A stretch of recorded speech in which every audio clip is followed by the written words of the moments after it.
കോഴിക്കോട് ജില്ലയിലായിരുന്നു നാടിനെ നടുക്കിയ സംഭവം അരങ്ങേറിയത്. രാവിലെ ഏകദേശം 11 മണിയോടുകൂടി ഒരു ചെറുപ്പക്കാരൻ കോഴിക്കോട് പോലീസ് സ്റ്റേഷനിലേക്ക് എത്തി. ചെറുപ്പക്കാരനെ പരിചയമുള്ള പോലീസുകാർ തലേദിവസം ചെറുപ്പക്കാരൻ നൽകിയ പരാതിയിന്മേലുള്ള അന്വേഷണം നടത്തിക്കൊണ്ടിരിക്കുകയാണെന്ന് അറിയിച്ചു. എന്നാൽ അതിനുള്ള മറുപടിയായി നടുക്കുന്ന ഒരു കാര്യമാണ് ചെറുപ്പക്കാരൻ പറഞ്ഞത്. താൻ നൽകിയ പരാതിയിന്മേലുള്ള അന്വേഷണം ഇനി നടത്തണ്ട എന്നും കാണാതായ തന്റെ അച്ഛനെ കിട്ടിയെന്നും അയാൾ പോലീസിനോട് പറഞ്ഞു. ഒരു മാൻ മിസ്സിംഗ് കേസ് പോലീസ് സ്റ്റേഷനിൽ രജിസ്റ്റർ ചെയ്തതുകൊണ്ട് തന്നെ തിരികെ എത്തിയ അച്ഛനെ പോലീസ് സ്റ്റേഷനിൽ ഹാജരാക്കി തുടർ നടപടികൾ പൂർത്തിയാക്കണമെന്ന് പോലീസുകാരൻ പറഞ്ഞപ്പോൾ തന്റെ അച്ഛന്റെ ഡെഡ് ബോഡിയാണ് തിരികെ കിട്ടിയതെന്നായിരുന്നു അയാൾ പോലീസിനോട് പറഞ്ഞത്. കോഴിക്കോട് മിഠായി തെരുവിന് സമീപം ചെറിയൊരു സ്വർണ്ണക്കട നടത്തുന്ന ചന്ദ്രൻ എന്ന വ്യക്തിയായിരുന്നു ആ ചെറുപ്പക്കാരന്റെ അച്ഛൻ. തലേദിവസം വൈകുന്നേരം ഷോപ്പ് പൂട്ടി കയ്യിലൊരു ബാഗുമായി അദ്ദേഹം വീട്ടിലേക്ക് എത്തിയതാണ്. വീടിന് സമീപമെത്തിയപ്പോൾ മോനെ എന്ന് വിളിക്കുന്നത് പോലെ ഒരു ശബ്ദവും ആ മകൻ കേട്ടിരുന്നു. എന്നാൽ മകൻ റോഡിന് സമീപത്തെത്തിയപ്പോൾ അച്ഛന്റെ 2 ചെരുപ്പ് റോഡിൽ കിടക്കുന്ന കാഴ്ച മാത്രമാണ് കാണാൻ കഴിഞ്ഞത്. ആ പ്രദേശത്തൊക്കെ തിരച്ചിൽ നടത്തിയെങ്കിലും തന്റെ അച്ഛനെ കണ്ടുപിടിക്കാൻ ചെറുപ്പക്കാരന് കഴിഞ്ഞില്ല. ആ സാഹചര്യത്തിലാണ് കോഴിക്കോട് സ്റ്റേഷനിലെത്തി ഒരു മാൻ മിസ്സിംഗ് കേസ് രജിസ്റ്റർ ചെയ്തത്. തലേദിവസം കാണാതായ അച്ഛന്റെ മൃതദേഹമാണ് മലപ്പുറം ചക്കുവെട്ടി എന്ന സ്ഥലത്ത് ഇപ്പോൾ കണ്ടെത്തിയിരിക്കുന്നത്. മൃതദേഹം കണ്ടെത്തിയ സമയത്ത് അവിടെയുള്ള സ്റ്റേഷനിലെ പോലീസുകാരാണ് വിവരം വീട്ടുകാരെ അറിയിച്ചത്. കോഴിക്കോട് സ്റ്റേഷനിൽ നേരത്തെ തന്നെ മാൻ മിസ്സിംഗ് കേസ് രജിസ്റ്റർ ചെയ്തതുകൊണ്ട് അവിടെ വന്ന് റിപ്പോർട്ട് ചെയ്യേണ്ട സാഹചര്യം ഉള്ളതുകൊണ്ടാണ് ചെറുപ്പക്കാരൻ ഇപ്പോൾ കോഴിക്കോട് സ്റ്റേഷനിലേക്ക് എത്തിയിരിക്കുന്നത്. വിവരമറിഞ്ഞ ഉടൻ തന്നെ ആ ചെറുപ്പക്കാരനൊപ്പം കോഴിക്കോട് സ്റ്റേഷനിൽ നിന്നും SI ഉൾപ്പെടുന്ന സംഘം മലപ്പുറത്തെ ചക്കുവെട്ടിയിലേക്ക് പുറപ്പെട്ടു. കോഴിക്കോട് നിന്നുള്ള പോലീസ് സംഘം മലപ്പുറത്തെത്തിയപ്പോൾ കോട്ടക്കൽ സ്റ്റേഷനിൽ നിന്നുള്ള പോലീസ് സംഘവും അവിടെയുണ്ടായിരുന്നു. ഇൻക്വസ്റ്റ് നടപടികൾ അവിടെ പുരോഗമിക്കുന്ന സാഹചര്യത്തിൽ പോലീസുകാർ ഒരുമിച്ച് ചേർന്ന് അന്വേഷണം ആരംഭിച്ചു. അന്വേഷണം തുടങ്ങിയപ്പോൾ തന്നെ പോലീസിന് ചില അസ്വാഭാവികതകൾ തോന്നി. കാരണം ആ വ്യക്തിയുടെ ശരീരത്തിൽ ചില കല്ലുകളൊക്കെ തറഞ്ഞു കയറിയിരിക്കുകയാണ്. അയാൾ കിടക്കുന്ന സ്ഥലത്ത് ചരലുകൾ നിറഞ്ഞൊരു പ്രദേശമാണ്. ആ വ്യക്തിയുടെ മരണത്തിൽ എന്തോ ചില ദുരൂഹതകളുണ്ടെന്ന് പോലീസിന് ഉറപ്പായി. ശരീരത്തിലേക്ക് കല്ലുകൾ ആഴത്തിൽ ഇറങ്ങണമെങ്കിൽ അയാളുടെ മൃതദേഹം ആരെങ്കിലും വലിച്ചെറിഞ്ഞതാകാമെന്ന് പോലീസ് വിലയിരുത്തി. ഈ സമയത്തായിരുന്നു പോലീസിന്റെ നിർദ്ദേശമനുസരിച്ച് ഫോറൻസിക് സംഘം സംഭവസ്ഥലത്തേക്ക് എത്തിയത്. ഫോറൻസിക് സംഘത്തിന്റെ വിശദമായ പരിശോധനയിൽ ആ വ്യക്തി ശ്വാസം മുട്ടിയാണ് മരിച്ചിരിക്കുന്നതെന്നും ആ വ്യക്തിയുടെ കഴുത്തിൽ കയറുകൊണ്ട് ബലമായി മുറുക്കിയതിന്റെ എല്ലാ ലക്ഷണങ്ങളുണ്ടെന്നും കണ്ടെത്തി. കഴുത്തിൽ കയറിട്ട് മുറുക്കിയതിന്റെ കറുത്ത കരിവാളിപ്പുകൾ വ്യക്തമായി തന്നെ കാണാൻ കഴിയുമായിരുന്നു. ആ മൃതശരീരത്തിൽ അടിവസ്ത്രം മാത്രമേ ഉണ്ടായിരുന്നുള്ളൂ. അതുകൊണ്ടാണ് ശരീരത്തിൽ പറ്റിപ്പിടിച്ചിരിക്കുന്ന കല്ലുകളൊക്കെ വ്യക്തമായി തന്നെ പോലീസ് സംഘത്തിന് കാണാൻ കഴിഞ്ഞത്. ഏതോ കുറ്റവാളി അല്ലെങ്കിൽ കുറ്റവാളികൾ ചേർന്ന് ആ വ്യക്തിയെ കൊലപ്പെടുത്തിയ ശേഷം അയാളെ നഗ്നനാക്കുകയും ആ ചരലിലേക്ക് വലിച്ചെറിയുകയും ചെയ്തിരിക്കുകയാണെന്ന് പോലീസ് നിഗമനത്തിലെത്തി. റോഡിന്റെ ഒരു വശത്ത് തന്നെ മൃതദേഹം കിടക്കുന്നതിനാൽ വാഹനത്തിൽ പോകുന്ന വഴി ഒരുപക്ഷെ അയാളെ വലിച്ചെറിഞ്ഞതാകാമെന്ന് പോലീസ് കരുതി. കോഴിക്കോടുകാരനായ ചന്ദ്രൻ എന്ന വ്യക്തി എങ്ങനെയാണ് മലപ്പുറത്തെത്തിയതെന്നും പോലീസിന് സംശയം തോന്നി. ഈ സമയത്തായിരുന്നു മരണപ്പെട്ട ചന്ദ്രൻ എന്ന വ്യക്തിയുടെ മകൻ പോലീസിനോട് ചില കാര്യങ്ങൾ തുറന്നു പറയുന്നത്. അവന്റെ അച്ഛന്റെ കയ്യിൽ ഒരു മോതിരവും കഴുത്തിൽ ഒരു മാലയും ഉണ്ടായിരുന്നു. ഇപ്പോൾ അത് കാണാനില്ല. അത് മാത്രവുമല്ല, തങ്ങളുടേത് ചെറിയൊരു ജ്വല്ലറി ആയതുകൊണ്ട് തന്നെ കട പൂട്ടുന്ന സമയത്ത് ജ്വല്ലറിയിലുണ്ടാകുന്ന സ്വർണമൊക്കെ ബാഗിലാക്കി ചന്ദ്രൻ വീട്ടിലേക്ക് കൊണ്ടുവരാറാണ് പതിവ്. ആ ബാഗും കാണാനില്ല. എല്ലാ ദിവസവും കടയടയ്ക്കുന്ന സമയത്ത് കടയിലുള്ള സ്വർണമൊക്കെ ബാഗിലാക്കി ചന്ദ്രൻ വീട്ടിലേക്ക് കൊണ്ടുവരാറുണ്ട് എന്ന് വ്യക്തമായ അറിവുള്ള ആരോ നടത്തിയ കൊലപാതകമാകാമിതെന്ന് പോലീസ് വിലയിരുത്തി. പ്രദേശവാസികൾ ആരെങ്കിലും അസ്വാഭാവികമായ രീതിയിൽ എന്തെങ്കിലും കാഴ്ചകൾ കണ്ടോ എന്ന് പോലീസ് സംഘം ആ പ്രദേശത്തൊക്കെ ഒരു അന്വേഷണം നടത്തി. ഇതിനോടകം തന്നെ ഫോറൻസിക് സംഘത്തിന്റെ പരിശോധനയും ഇൻക്വസ്റ്റ് നടപടികളും പൂർത്തിയാക്കി മൃതദേഹം കോഴിക്കോട് മെഡിക്കൽ കോളേജിലേക്ക് പോസ്റ്റ്മോർട്ടത്തിനായി ഷിഫ്റ്റ് ചെയ്തു.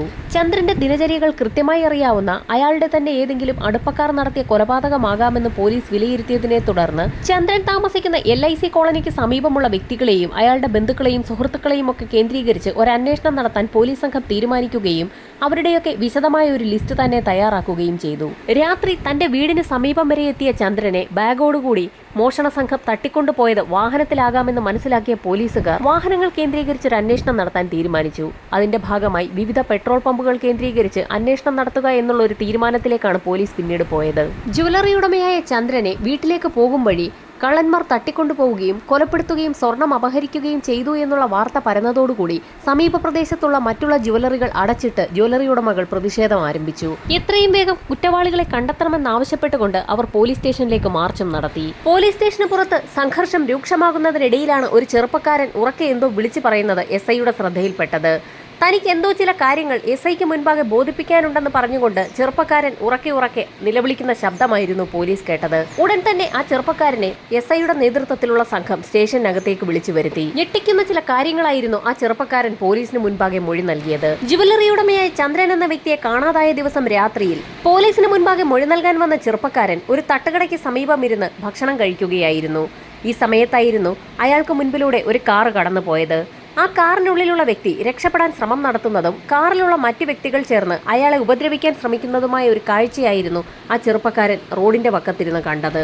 ആ വ്യക്തി ജുവലറി ഉടമയായ ചന്ദ്രേട്ടനായിരുന്നു എന്ന് തനിക്ക് സംശയമുണ്ടെന്നായിരുന്നു ആ ചെറുപ്പക്കാരൻ പോലീസിന് മൊഴി നൽകിയത്. പുതിയറ എന്ന സ്ഥലത്ത് വെച്ചാണ് ചെറുപ്പക്കാരൻ ആ വാഹനം കണ്ടത്. അത് നീല നിറത്തിലുള്ള ഒരു കാർ ആയിരുന്നു എന്നും സംശയം തോന്നി ആ വണ്ടിയുടെ നമ്പർ താൻ നോട്ട് ചെയ്ത് വെച്ചിട്ടുണ്ടെന്നുമായിരുന്നു ചെറുപ്പക്കാരൻ പോലീസിനോട് പറഞ്ഞത്. ആ വ്യക്തി പറഞ്ഞ കാര്യങ്ങൾ കേട്ടപ്പോൾ പോലീസ് സംഘത്തിന് എന്തെന്നില്ലാത്ത സന്തോഷം തോന്നി. തങ്ങളുടെ അന്വേഷണത്തെ അതിവേഗത്തിലാക്കുന്ന രീതിയിലുള്ള ഒരു മൊഴിയാണ് പോലീസ് സംഘത്തിന് ലഭിച്ചിരിക്കുന്നത്. ചെറുപ്പക്കാരൻ നോട്ട് ചെയ്ത് വെച്ചിട്ടുള്ള കാറിന്റെ നമ്പർ പോലീസ് സംഘം ഉടൻ തന്നെ പരിശോധിച്ചു. നമ്പർ പരിശോധിച്ച പോലീസ് സംഘം ആകെ അമ്പരന്നു. അതൊരു കോട്ടയം രജിസ്ട്രേഷൻ വാഹനമാണ്. സംഭവം നടന്നിരിക്കുന്നത് കോഴിക്കോട് മലപ്പുറം മേഖലകളിലാണ്. അവിടെ എങ്ങനെയാണ് ഒരു കോട്ടയം രജിസ്ട്രേഷൻ കാർ എത്തിയതെന്ന് പോലീസിന് സംശയം തോന്നി. എന്നിരുന്നാലും കാറിന്റെ നമ്പർ കേന്ദ്രീകരിച്ച് അന്വേഷണം നടത്താൻ തീരുമാനിച്ച പോലീസ് സംഘം ഉടൻ തന്നെ കോട്ടയം RTOയുമായി ബന്ധപ്പെട്ട് ആ കാറിന്റെ രജിസ്റ്റേർഡ് ഓണറെ കണ്ടെത്തി. കോട്ടയം കറുകച്ചാലിലുള്ള ഷാജി എന്ന വ്യക്തിയുടെ പേരിലാണ് ആ വാഹനം. SIയുടെ നിർദ്ദേശപ്രകാരം ഒരു സംഘം പോലീസുകാർ ഉടൻ തന്നെ കോഴിക്കോട് നിന്നും കോട്ടയത്തേക്ക് പുറപ്പെട്ടു. ഇതേ സമയം തന്നെ മറ്റൊരു സംഘം പോലീസുകാർ കോഴിക്കോട് സംഭവം നടന്ന മേഖലയിൽ നിന്നും കോട്ടയം വരെയുള്ള പെട്രോൾ പമ്പുകൾ കേന്ദ്രീകരിച്ച് ഒരു അന്വേഷണം നടത്താൻ തീരുമാനിച്ചു. KL 05 1489 എന്ന നമ്പറുള്ള നീല നിറത്തിലുള്ള ഒരു കാർ ഏതെങ്കിലും പെട്രോൾ പമ്പിൽ കയറി പെട്രോളോ ഡീസലോ അടിച്ചിട്ടുണ്ടോ എന്നുള്ള കാര്യം മനസ്സിലാക്കുക എന്നുള്ളതായിരുന്നു പോലീസിന്റെ ദൗത്യം. കോഴിക്കോട് നിന്നും മലപ്പുറം ചക്കുവെട്ടി വഴി തൃശൂരേക്ക് പോകുന്ന ഹൈവേയിലൂടെയായിരുന്നു പോലീസിന്റെ അന്വേഷണം. പോലീസ് സംഘത്തിന്റെ അന്വേഷണം മലപ്പുറം ചക്കുവെട്ടി കഴിഞ്ഞ് ശങ്കരക്കുളം എന്ന ഭാഗത്തെത്തിയപ്പോൾ അവിടെ ഒരു പെട്രോൾ പമ്പിൽ നിന്നും പോലീസ് പ്രതീക്ഷിച്ച ഒരു വിവരം ലഭിച്ചു. ആ പമ്പിൽ നിന്നും നേരത്തെ പറഞ്ഞ നമ്പറിലുള്ള വാഹനം 3000 രൂപയ്ക്ക് ഡീസൽ അടിച്ചിട്ടുണ്ടെന്നുള്ള കാര്യം പോലീസിന് വ്യക്തമായി. ഇതേ സമയം തന്നെ കോട്ടയത്തെത്തി അന്വേഷണം നടത്തുന്നതിന്റെ ഭാഗമായി കോഴിക്കോട് നിന്ന് തിരിച്ച പോലീസ് സംഘം കോട്ടയം കറുകച്ചാലിലെത്തിയിരുന്നു. കോട്ടയത്തെത്തിയ പോലീസ് സംഘം അധികം വൈകാതെ തന്നെ ഷാജിയുടെ വീട്ടിലെത്തി. പോലീസിനെ ഒട്ടും പ്രതീക്ഷിക്കാതിരുന്ന ഷാജി അപ്രതീക്ഷിതമായി പോലീസിനെ കണ്ടപ്പോൾ ആകെ ഒന്ന് പതറി. താൻ കോഴിക്കോടേക്ക് ചില വ്യക്തികളെയും കൊണ്ട് ഓട്ടം പോയതായിരുന്നു എന്നും അവർ കോഴിക്കോട്ടേക്കാണ് തന്റെ വാഹനം വിളിച്ചതെന്നും അതിൽ കൂടുതൽ തനിക്കൊന്നും അറിയില്ല എന്നും പോലീസ് ചോദിക്കുന്നതിന് മുൻപ് തന്നെ ഷാജി മറുപടി പറഞ്ഞു. അത് കേട്ടപ്പോൾ തന്നെ പോലീസിന് എന്തോ ചില സംശയങ്ങൾ തോന്നി. താൻ നിരപരാധിയാണെന്ന് പോലീസിന് മുൻപാകെ ഷാജി പ്രയാസപ്പെട്ട് തെളിയിക്കാൻ ശ്രമിക്കുന്നത് പോലെയാണ് പോലീസിന് തോന്നിയത്. പോലീസിന്റെ വിശദമായ ചോദ്യം ചെയ്യലിൽ ഷാജി പല സത്യങ്ങളും തുറന്നു പറഞ്ഞു. അന്ന് 3 പേരെയാണ് അയാൾ കോഴിക്കോടേക്ക് കൊണ്ടുപോയത്. അതിലൊരു വ്യക്തിയെ ഷാജിക്ക് നന്നായി അറിയാമായിരുന്നു. കാലൻ സാബു എന്നായിരുന്നു അയാളുടെ പേര്. ഗുണ്ടാ പ്രവർത്തനമുള്ളതുകൊണ്ട് തന്നെ അയാൾ വന്ന് വാഹനം വിളിച്ചപ്പോൾ പോകാതിരിക്കാൻ ഷാജിക്ക് കഴിഞ്ഞില്ല. അങ്ങനെ ആ മൂവർ സംഘത്തിനെയും കൊണ്ട് ഷാജി കോഴിക്കോടെത്തി. കോഴിക്കോടെത്തിയ സംഘം അവിടെ ഒരു സ്ഥലത്ത് വാഹനം ഒതുക്കാൻ പറഞ്ഞിട്ട് അവിടെ നിന്നിറങ്ങി മുൻപോട്ട് നടന്നു. അല്പസമയത്തിന് ശേഷം ആ മൂവർ സംഘം കയ്യിലൊരു ബാഗുമായി ഓടി വരുന്ന കാഴ്ചയാണ് ഷാജി കാണുന്നത്. അവർക്ക് പിന്നാലെ പ്രായമായൊരു വ്യക്തി കൂടി ഓടി വരുന്നുണ്ടായിരുന്നു. ബാഗുമായി മൂവർ സംഘം ഷാജിയുടെ വാഹനത്തിലേക്ക് കയറിയതിന് പിന്നാലെ തന്നെ അവർ ആ പ്രായമുള്ള വ്യക്തിയെ കൂടി വാഹനത്തിലേക്ക് വലിച്ചു കയറ്റി. അത് കണ്ടപ്പോൾ തന്നെ ഷാജിക്ക് എന്തോ ചില അസ്വാഭാവികതകൾ തോന്നിയെങ്കിൽ പോലും കാലൻ സാബുവിന്റെ സ്വഭാവം അത്ര നല്ലതല്ലാത്തതുകൊണ്ട് അയാൾ മിണ്ടാതെയിരുന്നു. ആ വാഹനത്തിൽ വെച്ച് പ്രായമായ ആ വ്യക്തിയെ കാലനും സംഘവും നന്നായി ഉപദ്രവിച്ചിരുന്നു. ശേഷം മലപ്പുറം ചക്കുവെട്ടി ഭാഗത്തെത്തിയപ്പോൾ ആ വ്യക്തിയെ പുറത്തേക്ക് വലിച്ചെറിയുകയും ചെയ്തു. എന്തിനാണ് അയാളെ പുറത്തേക്കെറിഞ്ഞതെന്ന് ഷാജി ചോദിച്ച സമയത്ത് പുറത്തേക്കെറിഞ്ഞ വ്യക്തിയുടെ മാല എടുക്കുന്നതിന് വേണ്ടിയായിരുന്നു അയാളെ പിടികൂടിയതെന്നായിരുന്നു കാലൻ സാബു ഷാജിയോട് പറഞ്ഞത്. കാലനൊപ്പമുള്ള 2 കൂട്ടാളികളെയും ഷാജി അതിനു മുൻപ് കണ്ടിട്ടേയില്ല എന്ന് അയാൾ പോലീസിന് മൊഴി നൽകി. പോലീസിന് അതിൽ നിന്നും മറ്റൊരു കാര്യം വ്യക്തമായി. ആ വ്യക്തികളിൽ ഏതോ ഒരാൾക്ക് നേരത്തെ മരണപ്പെട്ട ജ്വല്ലറി ഉടമ ചന്ദ്രനെ നന്നായി അറിയാമായിരിക്കും. ആർക്കാണ് ചന്ദ്രനെയും അയാളുടെ ദിനചര്യകളും കൃത്യമായി അറിയാവുന്നതെന്ന് മനസ്സിലാക്കണമെങ്കിൽ നേരത്തെ ഷാജി പറഞ്ഞ കാലൻ സാബുവിനെ കയ്യോടെ പിടികൂടണമെന്ന് പോലീസ് സംഘത്തിന് മനസ്സിലായി. കോട്ടയം പോലീസിന്റെ സഹായത്തോടുകൂടി കോഴിക്കോട് പോലീസ് സംഘം കാലൻ സാബുവിനെ പിടികൂടാൻ ഒരു പ്ലാൻ തന്നെ തയ്യാറാക്കി. മോഷണവും പിടിച്ചുപറിയും ഗുണ്ടാപ്രവർത്തനവും ഒക്കെ നടത്തുന്ന വ്യക്തികൾ താമസിക്കുന്ന ഒരു കോളനിയിലാണ് കാലൻ സാബുവിന്റെ താമസം. അതിവിദഗ്ധമായി തന്നെ പോലീസ് സംഘം തയ്യാറാക്കിയ പ്ലാനിന്റെ അടിസ്ഥാനത്തിൽ കോളനി വളയുകയും കാലൻ സാബുവിനെ അവിടെ നിന്ന് കൈയോടെ പിടികൂടുകയും ചെയ്തു. സ്റ്റേഷനിൽ എത്തിച്ച് കാലൻ സാബുവിനെ പോലീസ് സംഘം വിശദമായി തന്നെ ചോദ്യം ചെയ്തു. അധികം ചോദ്യം ചെയ്യും മുൻപ് തന്നെ തനിക്കതിൽ വലിയ പങ്കൊന്നുമില്ല എന്നും ഇതെല്ലാം പളനി മുരുകൻ എന്നൊരു വ്യക്തിയുടെയും ദിലീപ് എന്നൊരു വ്യക്തിയുടെയും പണിയാണെന്നും അയാൾ പോലീസിന് മൊഴി നൽകി. അവരാവശ്യപ്പെട്ടതനുസരിച്ച് ഒരു വാഹനം തയ്യാറാക്കി കൊടുക്കുക എന്നത് മാത്രമായിരുന്നു തന്റെ ജോലിയെന്നും കാലൻ പോലീസിന് മൊഴി നൽകി. വാഹനമുള്ള ഷാജിയെ തനിക്ക് പരിചയമുള്ളത് കൊണ്ട് തന്നെ അയാളുടെ വാഹനം താൻ റെഡിയാക്കി കൊടുത്തു എന്നും അയാൾ പോലീസിനോട് പറഞ്ഞു.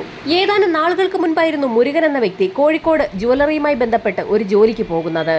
അങ്ങനെയായിരുന്നു അയാൾ ചന്ദ്രനെ പരിചയപ്പെട്ടത്. സാധാരണ ഒട്ടുമിക്ക ജ്വല്ലറിക്കാരും അവരവരുടെ കടകളിലെ സ്വർണം കടയിൽ തന്നെ വെക്കാറാണ് പതിവ്. എന്നിട്ട് അവിടെ ഒരു സെക്യൂരിറ്റിയെ ജോലിക്ക് നിയമിക്കും. എന്നാൽ ചെറിയ ജ്വല്ലറി ആയതുകൊണ്ട് ചന്ദ്രൻ തന്റെ കടയിലുള്ള സ്വർണമൊക്കെ ബാഗിലാക്കി വീട്ടിലേക്ക് കൊണ്ടുപോകുന്ന ഒരു പതിവുണ്ടെന്ന് ചന്ദ്രനുമായി പരിചയപ്പെട്ടതിന് ശേഷം മുരുകന് മനസ്സിലായി. ചന്ദ്രൻ സ്ഥിരമായി ജ്വല്ലറിയിലെ സ്വർണം ബാഗിലാക്കി വീട്ടിലേക്ക് കൊണ്ടുപോകുന്ന പതിവുള്ളത് കൊണ്ട് തന്നെ ആ സ്വർണം എങ്ങനെയെങ്കിലും മോഷ്ടിച്ചു കഴിഞ്ഞാൽ അത് വിറ്റ് വലിയ കാശുകാരനാകാൻ കഴിയുമെന്ന് മുരുകന് മനസ്സിലായി. അത് നല്ലൊരു പ്ലാൻ ആണെന്ന് തോന്നിയതോടുകൂടി അയാൾ അക്കാര്യം കാലൻ സാബുവിനോടും തന്റെ സുഹൃത്തായി ദിലീപിനോടും പറഞ്ഞു. അങ്ങനെ അവർ മൂവരും ചേർന്ന് ഒരു പ്ലാൻ തയ്യാറാക്കുകയും പ്ലാനിന്റെ അടിസ്ഥാനത്തിൽ സംഭവം നടന്ന ദിവസം വൈകുന്നേരം മുരുകൻ ചന്ദ്രന്റെ വീടിന് സമീപം പോയി പതുങ്ങി നിൽക്കുകയും ചെയ്തു. അയാൾ കടപൂട്ടി ബാഗുമായി വീടിന് സമീപത്തെത്തിയ സമയത്തായിരുന്നു മുരുകൻ ചന്ദ്രന്റെ കൈവശമുണ്ടായിരുന്ന ബാഗും തട്ടിപ്പറിച്ചുകൊണ്ട് ഓടി വന്നത്. എന്നാൽ മുരുകന് പിന്നാലെ കള്ളൻ എന്നുറക്കെ വിളിച്ചുകൊണ്ട് ചന്ദ്രനും ഓടി വരുന്നുണ്ടായിരുന്നു. നാട്ടുകാർ കേട്ട് സംഭവം കുഴപ്പമാകുമെന്ന് മനസ്സിലായതോടുകൂടി കാലൻ സാബുവും സംഘവും ചേർന്ന് ചന്ദ്രനെ പിടികൂടി ഷാജിയുടെ വാഹനത്തിലേക്ക് കയറ്റി അവിടെ നിന്ന് കൊണ്ടുപോവുകയായിരുന്നു. കാറിൽ കയറിയ ചന്ദ്രൻ കാറിലിരുന്നും ബഹളം വെച്ചുകൊണ്ടേയിരുന്നു. അയാളുടെ വായും മൂക്കും പൊത്തിപ്പിടിക്കാൻ ശ്രമിച്ച സമയത്ത് അയാൾ കാലൻ സാബുവിനെ തൊഴിക്കുകയും ചെയ്തു. അങ്ങനെ ദേഷ്യം വന്ന സമയത്തായിരുന്നു കയ്യിലിരുന്ന ഒരു കയർ ഉപയോഗിച്ച് ചന്ദ്രന്റെ കഴുത്തിലേക്ക് മുറുക്കിയതും അയാളെ കൊലപ്പെടുത്തിയതും. യഥാർത്ഥത്തിൽ ചന്ദ്രനെ കൊലപ്പെടുത്തണമെന്ന് ആ സംഘം തീരുമാനിച്ചിട്ടുണ്ടായിരുന്നില്ല. ചന്ദ്രൻ ബലപ്രയോഗം നടത്തുകയും അവരെയൊക്കെ ഉപദ്രവിക്കുകയും ചെയ്ത സാഹചര്യത്തിൽ നിവൃത്തികെട്ടായിരുന്നു ചന്ദ്രന്റെ കഴുത്തിൽ കയറ് മുറുക്കി ആ സംഘം അയാളെ കൊലപ്പെടുത്തിയത്. കാലൻ സാബു പോലീസിന് നൽകിയ മൊഴി അനുസരിച്ച് പോലീസ് സംഘം അതിവേഗം തന്നെ മുരുകനെയും അയാളുടെ കൂട്ടാളിയായ ദിലീപിനെയും കസ്റ്റഡിയിലാക്കി. ചന്ദ്രനുമായി സൗഹൃദത്തിലായ മുരുകനായിരുന്നു യഥാർത്ഥത്തിൽ കുറ്റകൃത്യം മുഴുവൻ പ്ലാൻ ചെയ്തത്. അയാളുടെ കൈവശമുണ്ടായിരുന്ന ബാഗ് നിറയെ സ്വർണമായിരിക്കുമെന്ന് കരുതി മുരുകൻ തീരുമാനിച്ച പ്ലാനിന്റെ അടിസ്ഥാനത്തിലാണ് മറ്റുള്ള ആളുകൾ അതിൽ പങ്കെടുത്തത്. ചന്ദ്രനെ വകവരുത്തി അയാളുടെ കൈവശമുള്ള സ്വർണമടങ്ങിയ ബാഗ് കൈക്കലാക്കിയാൽ നാടുവിട്ടു പോയി സ്വർണം വിറ്റ് സുഖമായി ജീവിക്കാമെന്നായിരുന്നു ആ സംഘം കരുതിയത്. പോലീസിന്റെ വിശദമായ ചോദ്യം ചെയ്യലിൽ മൂവർ സംഘം തങ്ങൾക്കറിയാവുന്ന മുഴുവൻ കാര്യങ്ങളും തുറന്നു പറഞ്ഞു. 3 പേരുടെയും മൊഴി ഒരുപോലെ തന്നെയാണെന്ന് പോലീസിന് വ്യക്തമായി. പിന്നീട് ഒരേ ഒരു ചോദ്യം മാത്രമാണ് SI മൂവർ സംഘത്തോട് ചോദിച്ചത്. ചന്ദ്രന്റെ ബാഗിൽ നിന്ന് ലഭിച്ച സ്വർണം മുഴുവൻ ആ മൂവർ സംഘം എന്ത് ചെയ്തു എന്നായിരുന്നു പോലീസിന്റെ നിർണായക ചോദ്യം. ഞെട്ടിക്കുന്ന ഒരു മറുപടിയായിരുന്നു മൂവർ സംഘം അതിനുള്ള ഉത്തരമായി പോലീസിനോട് പറഞ്ഞത്. ശരിക്കും ചന്ദ്രൻ എന്ന വ്യക്തിയുടെ കഴുത്തിലുണ്ടായിരുന്ന മാലയും കയ്യിലുണ്ടായിരുന്ന മോതിരവും മാത്രമായിരുന്നു സ്വർണമായിട്ടുണ്ടായിരുന്നത്. അയാൾ തീർത്തും ഒരു പറ്റിപ്പാണെന്നും അയാളുടെ ബാഗിലുണ്ടായിരുന്നതൊക്കെ ഡ്യൂപ്ലിക്കേറ്റ് സാധനങ്ങളായിരുന്നു എന്നും ആ സംഘം പോലീസിനോട് പറഞ്ഞു. യഥാർത്ഥത്തിൽ കടയിൽ വരുന്ന ആളുകളെയൊക്കെ ഡ്യൂപ്ലിക്കേറ്റ് സാധനങ്ങളാണ് ചന്ദ്രൻ കാണിക്കാറുള്ളത്. ആ ഡിസൈൻ കണ്ടിഷ്ടപ്പെടുന്ന കസ്റ്റമേഴ്സിന് പുറത്തുനിന്ന് സ്വർണം വാങ്ങി അതേ ഡിസൈനിൽ സ്വർണത്തിലുള്ള ഉരുപ്പടി ഉണ്ടാക്കി കൊടുക്കുന്ന വ്യക്തിയായിരുന്നു ചന്ദ്രൻ. ഇക്കാര്യങ്ങളൊന്നും അറിയാതെയായിരുന്നു പാവം ചന്ദ്രനെ ആ മൂവർ സംഘം കൊലപ്പെടുത്തിയത്. ചന്ദ്രന്റെ ബാഗ് പരിശോധിച്ച മൂവർ സംഘം ശരിക്കും ഞെട്ടിപ്പോയിരുന്നു. ആ ബാഗിലുള്ളത് പൂർണ്ണമായും ഡ്യൂപ്ലിക്കേറ്റ് സാധനങ്ങളായിരുന്നു. അതിൽ കൂടുതലായും വെള്ളി ആഭരണങ്ങളായിരുന്നു ഉണ്ടായിരുന്നത്. ആഭരണത്തിന്റെ നല്ല നല്ല മോഡലുകൾ കസ്റ്റമേഴ്സിനെ കാണിക്കുകയും അതിന്റെ ഒറിജിനൽ സ്വർണത്തിൽ തീർത്ത് നിർമ്മിച്ചു നൽകുകയും ചെയ്യുന്നതിന് വേണ്ടിയുള്ള ഡ്യൂപ്ലിക്കേറ്റ് മോഡലുകൾ മാത്രമായിരുന്നു ബാഗിനുള്ളിൽ ഉണ്ടായിരുന്നത്. കസ്റ്റമേഴ്സിന്റെ കയ്യിൽ നിന്നും ഓർഡർ കിട്ടിയ ശേഷം മാത്രമേ സ്വർണത്തിലുള്ള ആഭരണങ്ങൾ ചന്ദ്രൻ നിർമ്മിച്ചു നൽകുകയുണ്ടായിരുന്നുള്ളൂ.